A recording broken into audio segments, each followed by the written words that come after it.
the risk from the class actions, good morning, everybody. The risk from the class actions, right, is huge. So this is, any plaintiffs' lawyers in the room? No, okay, good. So this is, but this is the way the conversation goes. Employee, 35-year-old white male walks into plaintiff's lawyer's office and says, look, I stopped going to work for 3 weeks. I never showed up when I was there. They caught me sleeping in the break room, and I broke a couple pieces of equipment, and then they fired me, and I want to sue for discrimination. Damn it.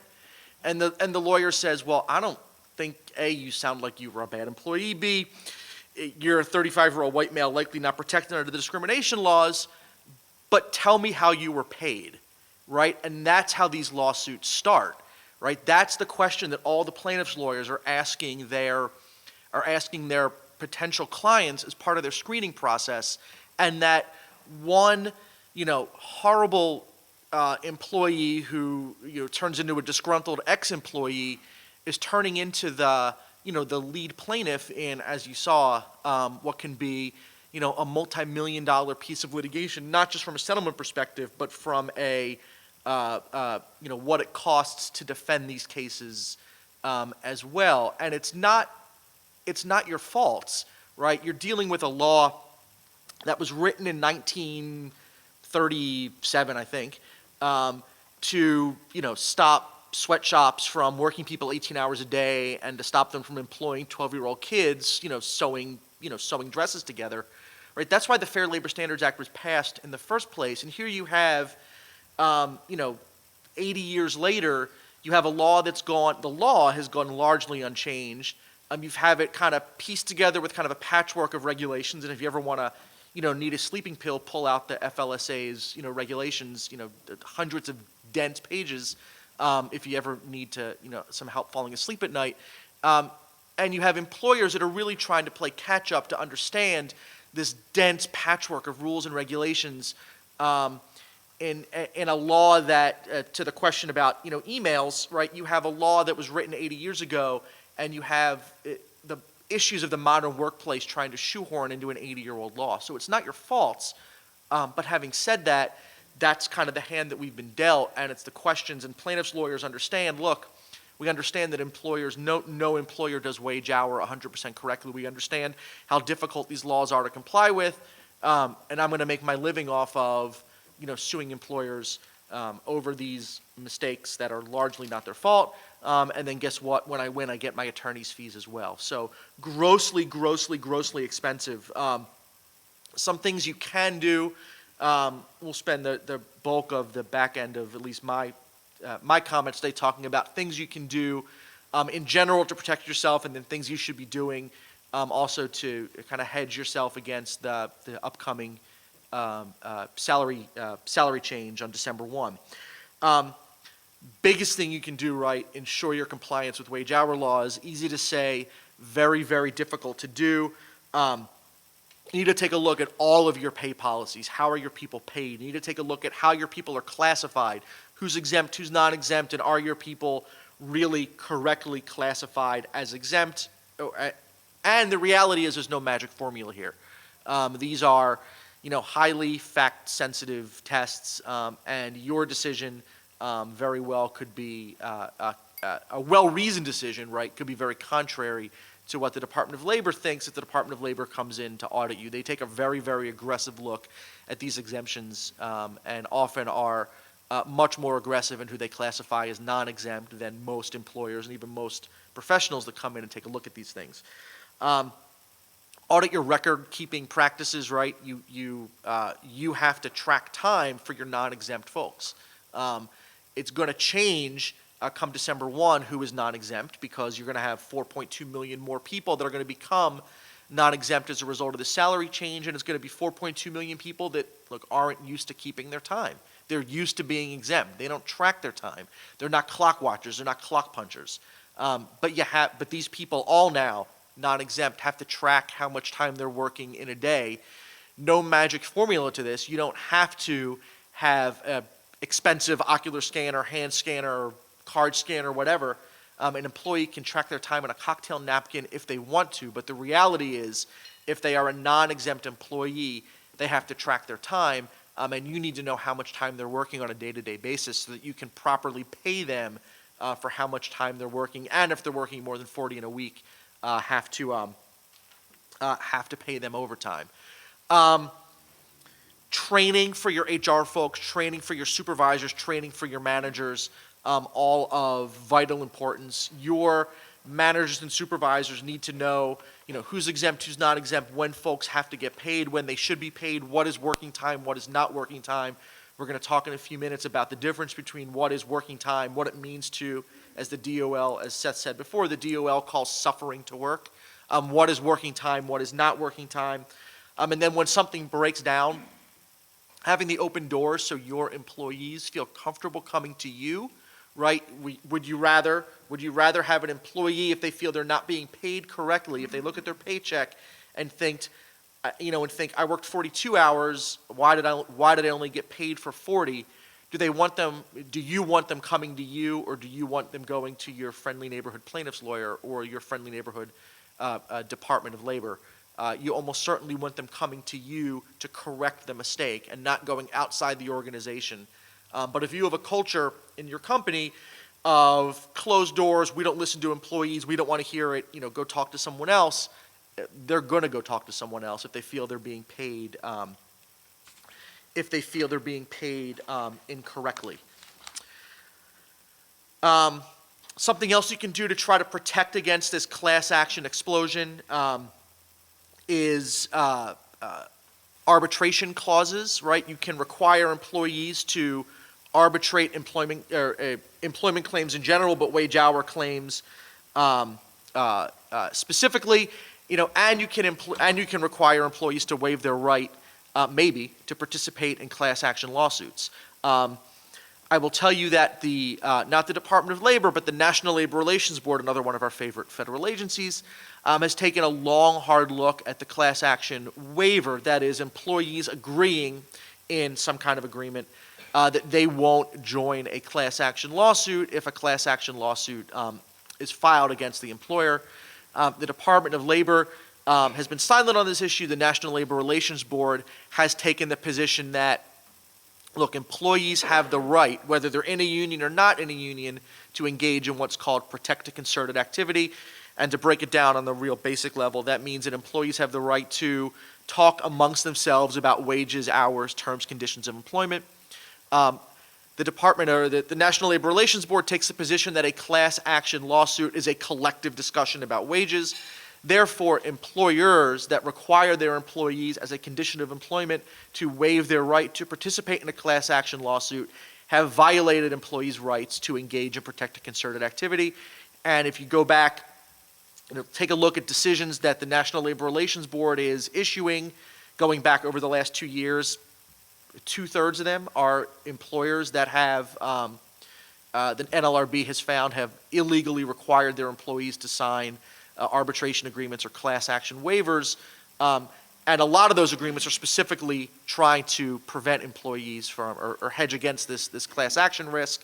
A lot of debate in the courts.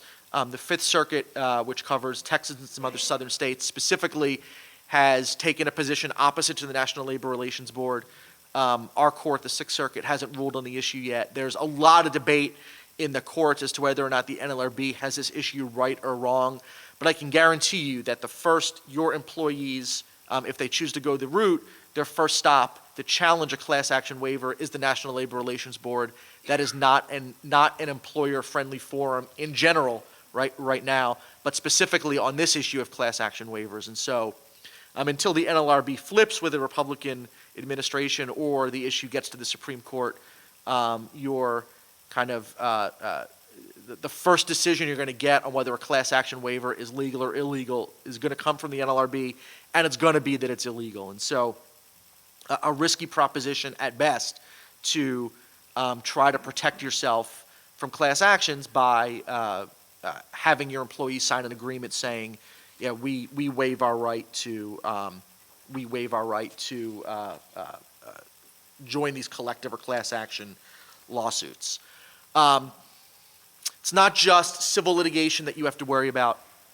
Potentially, it's also potential criminal penalties. The Department of Labor has gotten in the worst possible cases, and we're talking right, really, really.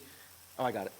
Yeah, we're talking really, really, really, right, really bad conduct for the DOL to decide we have some potential criminal exposure for the executives in an organization making decisions. The most high-profile case was Department of Labor versus High Performance Ropes of America. Here you have the owner, the plant manager, and the office manager were all convicted and sent to prison. Now, granted, right, what they did, this isn't your run-of-the-mill, your garden variety wage hour violation. Here, right, they lied to federal investigators. They demanded kickbacks from employees. Right, they kept a second set of books. Okay, my grandfather owned taverns in Philadelphia for 55, 60 years, and he always said he had two sets of books. He had the books he showed to the IRS, and then he had his real set of books. Right, that's what this company was doing as well. They had a second set of books. Right, one to show what they were paying their employees that they gave to the DOL, and then the real set of books to show what their employees were making. And then they had, right, really, really bad overtime violations on top of that. You had employees working as much as, 90, 100 plus hours a week and not getting paid overtime, right? So you have kind of the worst possible situation here that led to, right, these, but again, the owner of the company, the plant manager, the office manager, really, really bad conduct led to them going to prison. Take a step back, right, civil liability, it's not just that, unlike your discrimination laws where, or other federal laws that don't have individual liability, the Fair Labor Standards Act, wage hour violations, individual liability for owners of businesses. So if you make a decision not to pay an employee, and the company gets, or employees misclassified wrong, or someone says, I wasn't paid for all the time I worked, it's not just the company that's going to get sued, but it's going to be the business owner, the decision maker that's going to get sued as well. And the Department of Labor has made it very, very easy for employees to track how much time they say they're working. The Department of Labor, if you go to the Department of Labor branded their wage hour compliance, wage hour outreach campaign, We Can Help, right? I can guarantee you that you all are not the ones they're trying to help. They're trying to help your employees, and one of the ways they've done that is by putting an app, right, in the iPhone App Store for employees to download, where an employee can take their phone out of their pocket, they can track how much time they worked in a day, and then they can send it off via the app to their local Department of Labor office for the Department of Labor to take a look at how many hours an employee says they're working versus how much time that employee was actually paid for. Has made it very, very, very easy for employees to, track, record, and then report to a federal agency how much time they're working. And the federal government, at least in the last 8 years, in the Obama administration, has gotten very, very creative in how they've outreach to employees. And this is one of the best examples of the government using technology to reach employees, to make it easy for employees to report to the government, violations. Some scary Department of Labor statistics to show kind of how this is all coming together, to work for the Department of Labor, right? This outreach, We Can Help, how is it helping? For example, 2014, the Department of Labor made a $10 million plus award, right, to 19 states to actively identify improperly classified employees. Federal government working together with state governments to help identify employees that are improperly classified. And then you have the Department of Labor collecting millions and millions, tens of millions of dollars as a result of investigations of employees that are improperly classified, not being paid all the money that the Department of Labor feels that they should be paid. And you can take a look at the kind of industry sectors that the Department of Labor is targeting. Restaurants, $34+ million in recovery that the government made. Healthcare, $17+ million. Hotels, $4 million. Temporary employees, $4 million. Janitorial services, $4 million. Daycare workers, $2+ million, with huge increases. You've had large federal grants to the DOL to hire more investigators, which has resulted in huge increases not just in the amount of recovery the DOL is taking in on behalf of employees, but the investigations the DOL is initiating on its own behalf. It used to be, the Department of Labor would come out and visit you, and an employee would come in and complain. As a result, maybe they would complain as a result of some pay practice. Now the Department of Labor, in industries that they're targeting, and who are they targeting? Restaurants, healthcare, hotels, temporary services, janitorial services, daycare.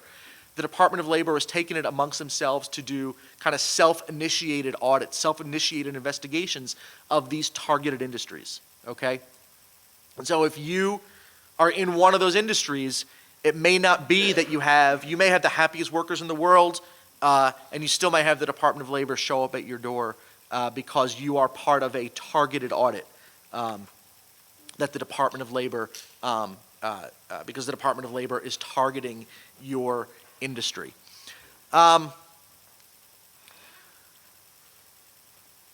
We talked a lot about civil lawsuits, and there was a glimmer of hope that the U.S. Supreme Court gave employers back in 2012 in a lawsuit in which it appeared that the Department of Labor, or rather the U.S. Supreme Court, signed off on what I call the class action pickoff. So here's the way it works. You have class action lawsuit is filed, and there is a period of time from when the lawsuit is filed with its one or two or three named plaintiffs to when the court actually certifies the class and says, yes, you have an appropriate class and you can represent the interests of the hundreds or thousands of employees that are going to be covered by this class action lawsuit. The U.S. Supreme Court back in 2012, in a case called Genesis Healthcare, said in that case, if in the time period between when the lawsuit is filed and when the class is certified, so that 2, 3, 4, 5, 6 month gap, you pick off the named plaintiffs, you pay them off, right? You either settle with the named plaintiffs individually or you offer to settle with them, you offer to make them whole, and they reject your offer. That's enough to moot the lawsuit, right? They no longer have any skin in the game because they've either agreed to be made whole or they rejected an opportunity to be made whole. And in that case, there is no longer any dispute between you and the employee because you've essentially bought them off. You've mooted their claim. That was 2012, and we all rejoiced because now we have a potential weapon in our back pocket, assuming we want to offer to take a judgment against us on behalf of those one or two or three named plaintiffs. We have a weapon at our disposal to moot the claim. That rejoicing lasted for all of 2 years when the Supreme Court came 2 years later and said, no, sorry, our bad, we were wrong. That actually doesn't work. It was a 5-4 majority in the Genesis Healthcare case. 2 years later, the Supreme Court comes back in another 5-4 case and actually quotes the dissent in the Genesis Healthcare case and says, no, we were wrong. Sorry about that, employers. You don't have this at your disposal anymore. We're not going to allow you to moot cases by making an offer to make the employees whole. And even if you do that, even if you offer to make somebody whole, you make them whole, you pay them off, or they reject your offer to pay them off, the case is still going to continue. So for a couple of years, we had the ability to pick off plaintiffs in class action lawsuits. That was very, very, very short-lived. Not just you that you have to worry about when you're looking at wage hour violations, but it's also those companies with whom you do business and maybe share employees. The National Labor Relations Board last year announced a really seismic change in its definition of a joint employer for collective bargaining purposes, and all the other federal agencies jumped right on board. The EEOC jumped on board, OSHA jumped on board, DOL wage hour jumped on board as well. It used to be, back in the good old days, 18 months ago, to be a joint employer. And we talk about joint employer, we're talking about staffing companies and the employers with whom they place employees. We're talking about franchisors and franchisees. We're talking about contractors, subcontractors, right? If you're a franchisor, right, it used to be because you had no direct control over your franchisee's employees that you were not liable for the franchisee's wage hour violations. That has all likely changed, potentially, as a result of the Department of Labor's change in its definition of joint employer. The Department of Labor has picked up the NLRB's definition and has said, we're no longer just looking at direct, specific control of employees, but we're also going to look at indirect control. We're going to look at potential control. So as a result, right, it's no longer hiring, firing decisions. It's no longer discipline. It's no longer who cuts the paycheck that is controlling. It is now as well, can an employee think that there is another entity out there that may have some say over how they're paid or how they work? Could it be the fact for a fast food franchise, for example, could it be the fact that an employee, the franchisor requires as little as the employee wearing the hat with the golden arches on it and says, welcome to McDonald's, may I take your order? Right? That employee doesn't work for McDonald's. That employee works for local, ABC LLC, the local franchisee. But the fact that the employee wears the golden arches and says, welcome to McDonald's, how may I help you? Under this test, it's either indirect or potential control, in the opinion of the Department of Labor, is likely enough to render that franchisor liable for wage hour violations. And it's the same, in staffing companies, for example. We understand historically the staffing company is the employer when they send a temporary employee off to a company to work. The fact that the company, right, where the employee performs the work, can send the employee back, reject them, say we don't want this employee working for us anymore, take them back. The fact that there might be a supervisor on site that may give them some direction on how they do their job, that's likely enough to render that employer a joint employer. And if they're a joint employer, they are jointly liable for wage hour violations. So not just the primary employer that's liable now, but the secondary employer as well. And what types of things are they potentially liable for? Seth talked about donning and doffing. It's wearing protective clothing, putting on, taking off protective clothing. Really goes beyond that to preliminary and post-liminary time. The leading case talking about when employees need to be paid for time spent before they clock in or after they clock out, dealt with an Amazon fulfillment center. This case went all the way up to the U.S. Supreme Court. These employees were working at an Amazon fulfillment center. Amazon was having some theft issues. Things were going missing. Employees were allegedly going home with some stuff in their pockets. And so Amazon decided, we're going to require security screenings. We're going to have employees go through metal detectors and get frisked on their way out every day at the end of their shifts. Clock out, queue up, wait in line, get searched, walk out to their cars and go home. That time was not paid. They clocked out and then went through the security screenings, and they sued, class action lawsuit against Amazon, saying, look, we should be paid for the time that we spend after we clock out, waiting in line, sometimes as long as 30 or 60 minutes, they said, to get searched. The Supreme Court disagreed, and what the Supreme Court said in looking at what is preliminary, that is time that should be paid before a shift starts, or post-liminary after a shift ends, depends on whether what you're doing is indispensable to the employer. If it is indispensable, right, part of the job, you can't do your job without spending this time, then it has to be paid. If it's ancillary to the job, not indispensable, you can do your job whether or not you spend your time doing whatever you're doing before or after your shift, then it's not, you haven't been suffered to work, it's not working time, it can be unpaid time. And in that case, the Supreme Court said security screenings, not indispensable to your job, packing boxes, right? These employees were packing boxes in a warehouse, waiting in line to get screened, not indispensable to your main primary job, which is packing boxes, therefore not compensable time. What are examples of things that are indispensable working time? Things like, putting on and taking off required safety gear. Those are the kind of things that are going to be indispensable. There's been lawsuits that have been filed in regards to employees that who track their time on the computers, and they turn their computer on and Windows takes 2 minutes to boot, right? They watch the hourglass as window boots, and then they can't log into the system, which then starts tracking their time until their computer boots up, and then they can actually log in, and then their workday starts. Lawsuits have been filed where employees have said that 2 minutes at the beginning of my shift, when I wait for my computer to boot up, that is indispensable to my job because I can't start tracking my time till my computer starts.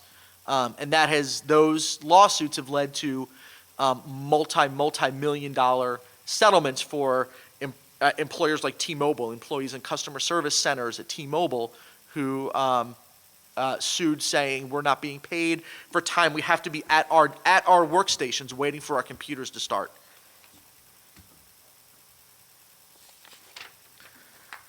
Right, off the clock work, right? Here's the email issue.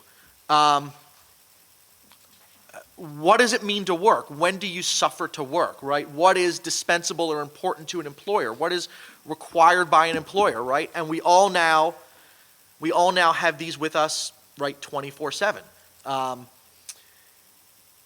We're like Pavlov's dog, right? This beeps, we are reflexively, right? We're reflexively reaching for our phone to see who's emailing me. If you have non-exempt employees, and remember, who is going to become non-exempt as of December 1 is going to change. And you have a lot of people that currently right now make $23,660 a week, but make less than $47,476 a week, who are used to being exempt. They are used to not tracking their time. They are used to working whenever they need to work. They're used to working to get the job done. They are used to the flexibility that comes with being an exempt employee. And that all potentially is going to change come December 1 because they're going to have to start tracking their time. They're going to switch from exempt to non-exempt. Whether you keep them salaried or switch them to hourly, if they work more than 40 hours a week and they make less than $913 a week, you have to pay them overtime. And for one of the things you may have to pay them overtime is the time they spend at night on their phone, or at night on their couches, right, reading emails and responding to emails on their phones. Very easy for an employee, right? All those emails have timestamps on them. They can tell when they read the email, when they opened the email, when they responded to the email. And the time will come when employees will say, I read and responded to 20 emails on my phone last night. It took me a minute to respond to each one. Where's my 20 minutes of compensable working time? The first such lawsuit was filed in Chicago by some Chicago police officers. The decision, they lost their case. The police officers lost their case, at least at the trial court in Chicago, because the district court said that while we understand that some time responding to emails could be compensable time, those employees did it for their convenience, right? They did it what they were doing, responding to emails when they were off shift, wasn't necessarily indispensable to their job as police officers. Their job is to go out and walk patrol and pull over speeders and investigate crimes, and their time spent at night reading and responding to emails was for their convenience, not for the employer's convenience, okay? But if you have a salesman that is emailing customers, responding to customers, quote unquote, off the clock, for whose benefit is that? Is that for their benefit or is that for the employer's benefit? And the cases are out there where courts are going to find that this off the clock emailing is compensable and should be paid, right? What do? Do you tell your non-exempt folks you're not allowed to email when you're not at work? Maybe, if you don't want to be on the hook for some compensable time, maybe, but then you lose the benefit of having access to them 24/7. So there's no easy answers here from an HR perspective in terms of, but you all need to decide as you move forward and look at how you're going to handle kind of your non-exempt folks who are going to grow, right? The ranks of whom are going to swell. How you handle their emailing when they're not physically at work, when they're quote unquote off the clock. Yeah. What about travel time? I mean, for a lot of companies, are you jobs Yeah. All right. So I'm going to I'll jump ahead 2 slides to answer your question. We anticipate everything at Meyers Roman. Another change that employees are going to have to start thinking about is travel time, because your employees that are exempt are used to, right, they're paid their salary and they might be in their car going to a meeting and they're just paid their salary. The rules for travel time for non-exempt employees, that is when travel time counts as compensable time that must be paid, are weird. And they're weird because the rules simply say that if the travel falls within the normal workday, then it's compensable. And if it falls outside the normal workday, then it's not compensable. Yeah. And so you could you can tell a non-exempt employee, we need you to go to California for a meeting. Got to take a flight. Got to drive. You live in Solon, you got to drive an hour to the airport in traffic, and then you got to wait 2 hours at the airport. You got to take a 5-hour flight and check into a hotel and be away from home, and you're going to spend all this time, and the employee's going to think, I'm working. I'm driving, I'm 5 o'clock at night, I'm driving to the airport, I'm catching my flight to California, I'm spending all, sleeping in the hotel, I'm away from home, I'm working, right? Not working. Not working. If it's outside the normal workday, the Fair Labor Standards Act says that time is not compensable work time. One of the things we'll talk in a second about how to set your policies to kind of protect yourself against all these changes as to what is compensable or not compensable time. One thing you should be doing is have a policy that says what your work day is, right? Our work day starts at 9 a.m. and ends at 5 p.m. Because then if you have an employee that is catching a 9 a.m. flight for a meeting and leaves their house at 6:30 in the morning to drive to the airport, the time they spend from 6:30 until 9 o'clock is not compensable for your non-exempt folks. And then when the clock, right, when the switch flips at 9 a.m., now they're paid up until the end of their normal workday, 5 p.m. Now, if they're working past 5 p.m., their meeting runs past 5, that's not travel time. That becomes compensable time. But the actual travel time itself is only compensable when it falls within the normal workday. Got a question from Maria? Yeah. I think there might be one caveat to that. If they're driving, if they're actually the driver of the car, let's say, versus taking a flight, so they're not going to be the pilot, let's say, but if they're driving and it's off hours, I believe under the federal standards, it's like you have to pay them. It depends on what they're driving for. So if they drive to the workplace, right, begin their work day and then start driving, then that becomes compensable time. But if they're driving, so let's say you have a What if we have another location that they normally don't go to? Say it's, outside the state, or it's in southern Ohio, so they leave to get to that location. It's only compensable when it falls within the actual work day. If they have to drive to a location and pick up equipment, for example, and then drive out to another location or drive out to a job site, the time spent driving to the location to pick up the equipment, not compensable. Once they pick up the equipment, they're now working, and then the travel time becomes compensable. Yeah. If we send someone to pick something up, during work hours, but the item was not ready, they had to stay longer for it, would that be considered? That would be considered working time, and then if that working time pushes them over the 40 hours in a week, we need to do a whole travel time seminar. It looks like. Yeah, one more question. You're talking about kind of determining the start and stop time. Yeah. We have a lot of flexible work arrangements. Shame on you. So can you determine by individual that your normal work hours are 8 to 5?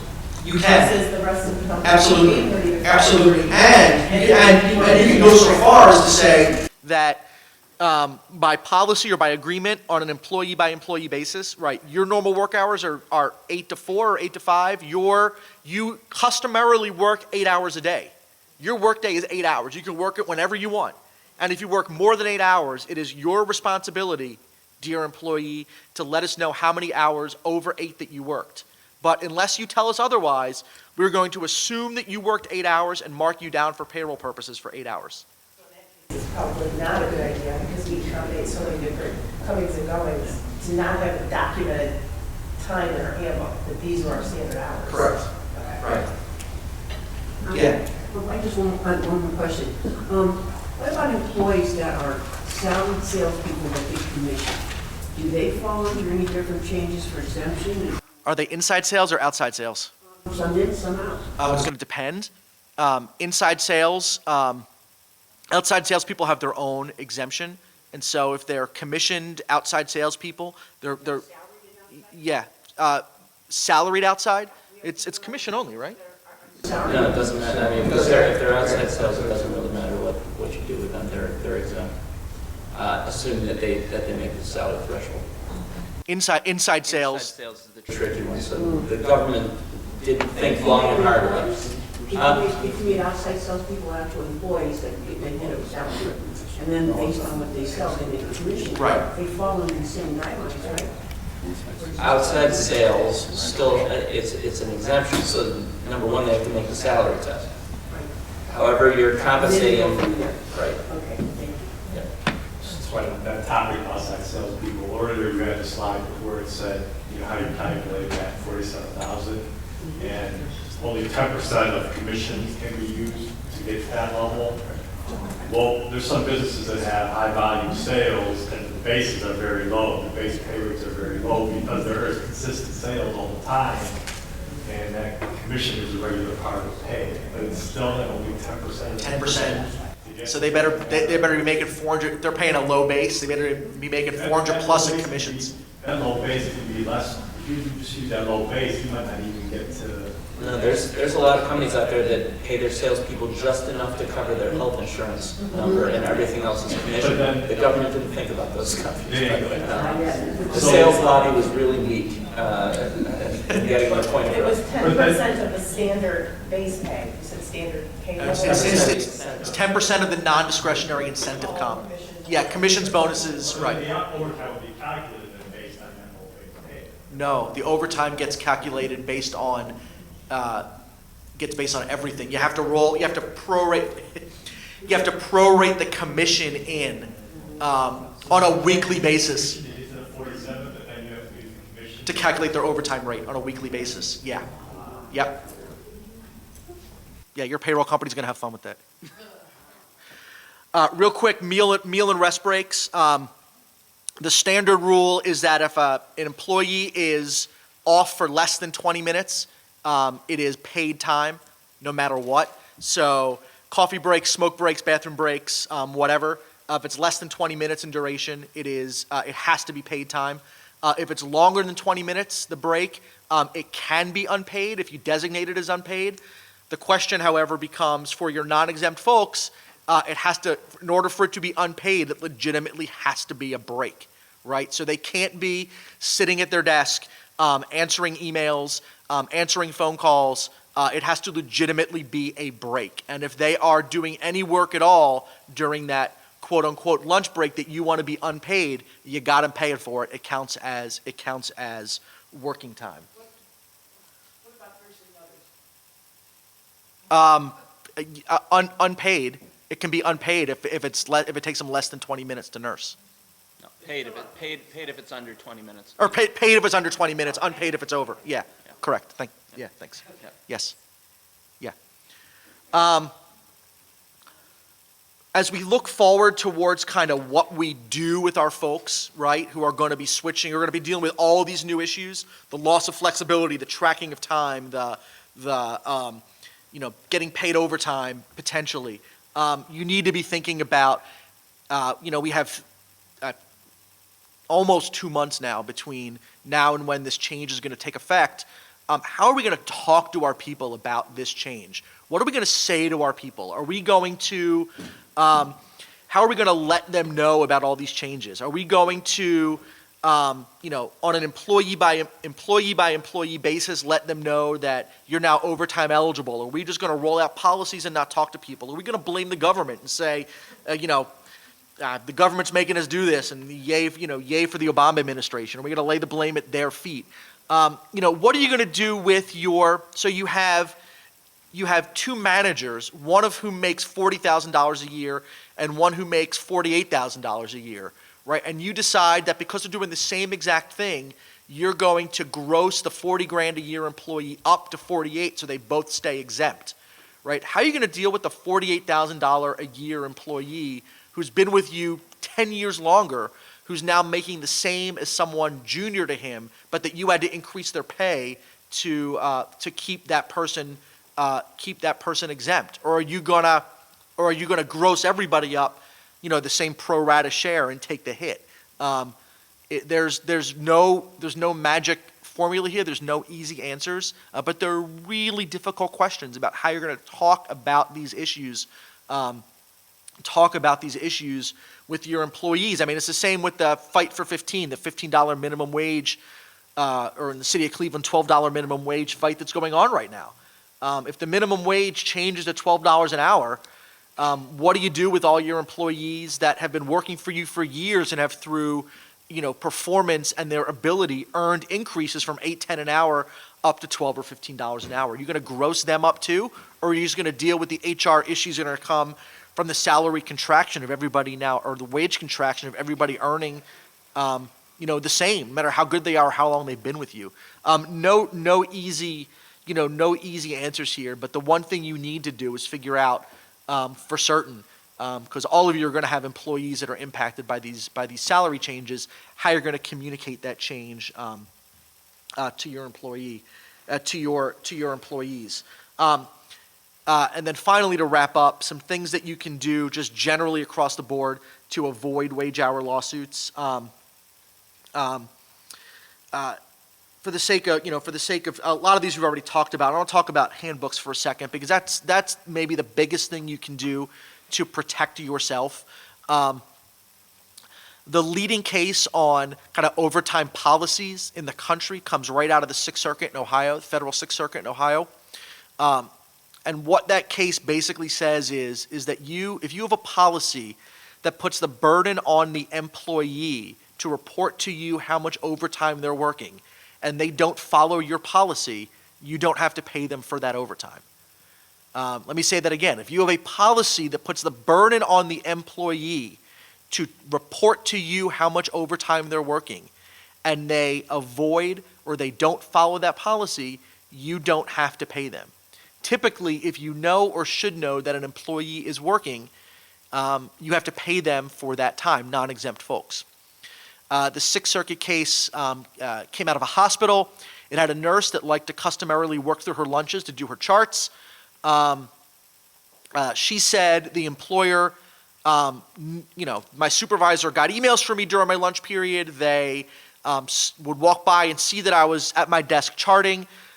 Even though lunches were typically unpaid, they knew I was working through my lunch every single day, and I should have gotten paid for that time. And there was no doubt that there were folks at the hospital that knew, not just should have known, but knew that this employee was working through her lunch most, if not all days.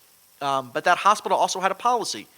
And the policy said all overtime must be approved, number one. And number two, if you work overtime, you must report it to your manager or supervisor. And if you don't report time you spend working outside your normal working time, we're not going to pay you for it.